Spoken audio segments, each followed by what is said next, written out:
Frankenstein Meets the Wolfman and House of Frankenstein had their problems, but they were at least fun, entertaining movies. This can't even be that.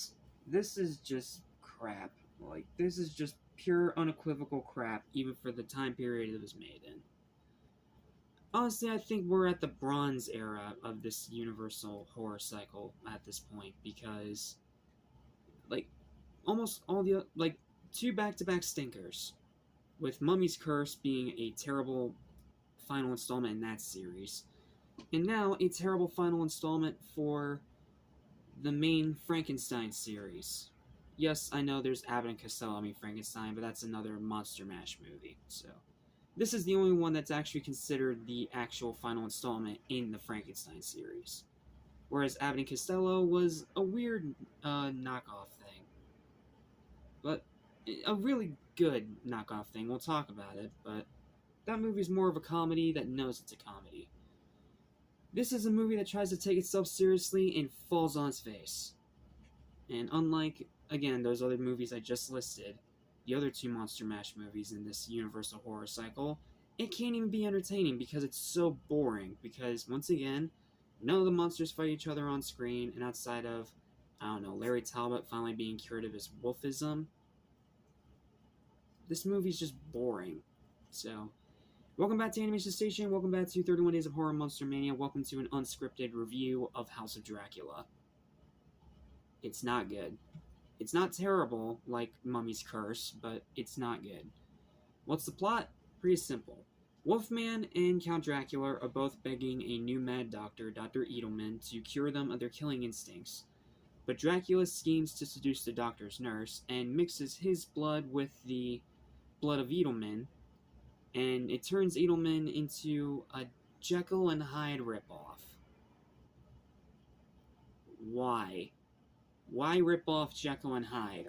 Are you that out of ideas, Universal? Like, could you not have just come up with a more interesting, unique thing to have happen to the Doctor? At least with Dr. Neiman, he was straight up evil.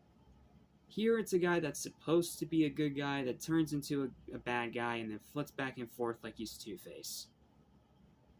And he sucks at it, because unfortunately the guy they have to play Dr. Edelman in this movie, Onslow Stevens, as good of an actor as he is a good actor, this is just not the right role for him. And he does not do a good job showing that duality at all. Like, it is bad.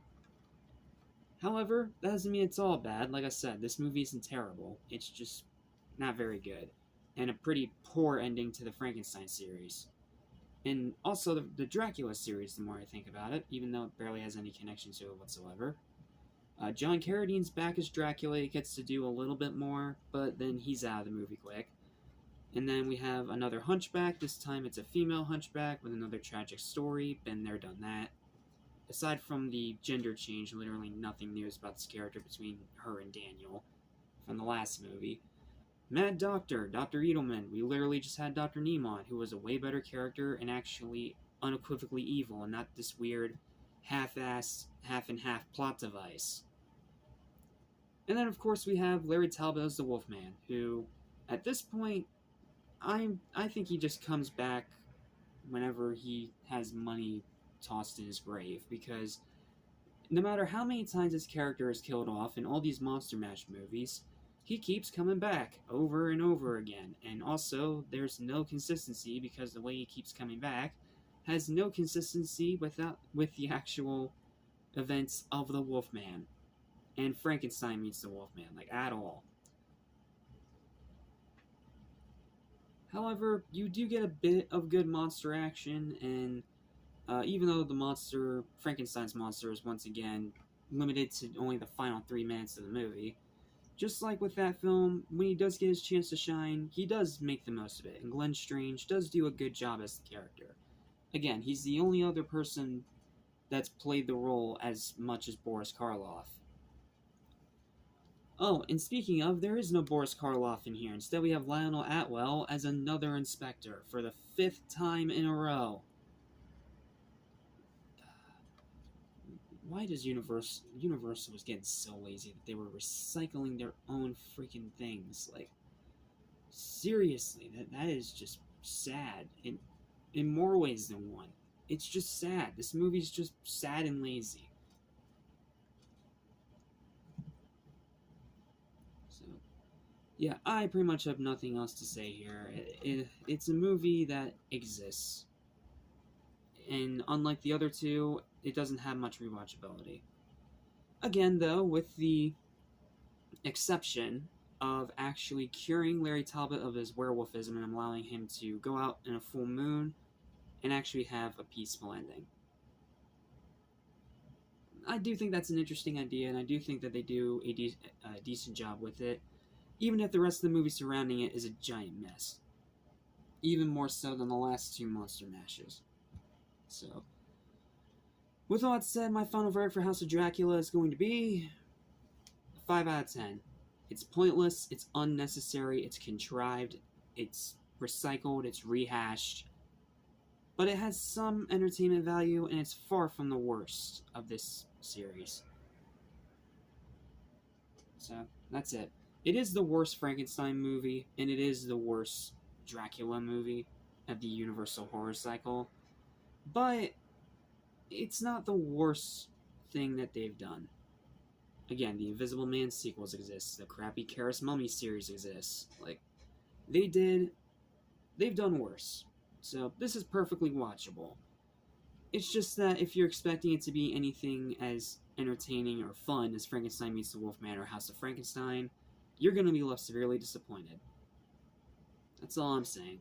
It's a 5 out of 10. It's an average movie, and it's signaling more of ever that the Universal monster cycle is coming to an end, because the movies, outside of starting one other new franchise that we will talk about when we get there, they were winding down. Like, big time winding down, to the point where most of their releases from this point onward are Abbott and Costello crossovers. And that's not a bad thing, but at the same time, it does show you how far the company has fallen by that point. So, I don't know. I think that's all I'm going to say for this review. So thank you guys so much for watching. Please don't forget to like, share, and subscribe for more videos like this almost every single day. And also feel free to hit the hype button if you so desire to get this higher up in YouTube's algorithm. And I will see you guys next time for... what's the next movie? We're getting really close to the end, I know that. But what is next? Another really weird, unnecessary, pointless sequel. Oh, lovely. I'll see you next time for She-Wolf of London. The sequel to a movie no one talks about that somehow is even less talked about.